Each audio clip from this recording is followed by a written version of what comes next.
In example 3, we're now going to start looking at decay functions. So the reason that this is a decay function is because the number, the base, is in between 0 and 1. So it's not bigger than 1, but it's actually less than 1. Next thing we can notice is that there's nothing being added to this function. So since there's nothing added or subtracted outside, that means our asymptote is going to stay at y equals 0. So we can get that down right away. And then we can go ahead and graph that as a dotted line on our graph. Next, what we want to do is we want to fill in the table below. To fill in the table below, let's take a look at our y equals and plug in our function. So we have 1/3 raised to the x. So when we plug that in, we're going to use parentheses with our fractions. So we're going to open a parenthesis. 1 divided by 3 gives us that fraction. And then we're going to raise it to the x.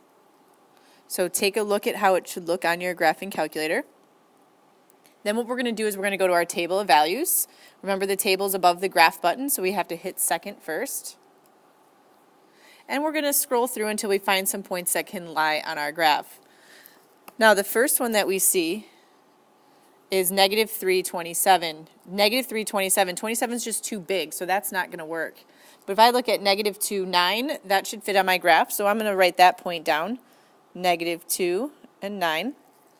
If I scroll down to the next one, I have negative 1 and 3, another one that will fit on my graph.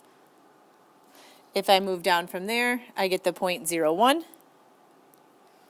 And as I scroll down, there's really no other nice looking points, but I can use some decimals if I need to. So I'm going to go ahead and just use the point 2 and 0.111.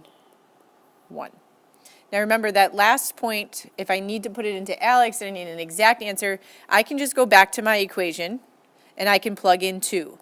So what I would get is 1/3 raised to the second, and if I use my exponent rules, I distribute that 2, so I get 1 to the second over 3 to the second, which would be 1/9. So I can always go back and plug the number in if I need an exact fraction instead of a decimal there to type it into Alex. Next, I can go ahead and graph my points. So I have the point negative 2 and 9, the point negative 1 and 3, 0, 1, and then 2 and super close to where that asymptote is. So now you can see that this graph is going to come and it's going down from left to right, and then I'm going to work my way as close as I can to that asymptote. And again, my graph on the left-hand side now is going to go up on that diagonal. Remember, don't go straight up and down as it's not going to turn into a vertical line. Looking at my graph, I can now name my domain and my range. If I think about all my possible x values, well, since this graph is going to continue on to the right, and as it goes up, it's going to continue on to the left, my domain here would be all real numbers. And my range is going to go along with my asymptote, just like in my exponential growth functions. So since my asymptote is at 0 and my graph is above that, I can say my range is y is greater than 0. If you have questions, let me know.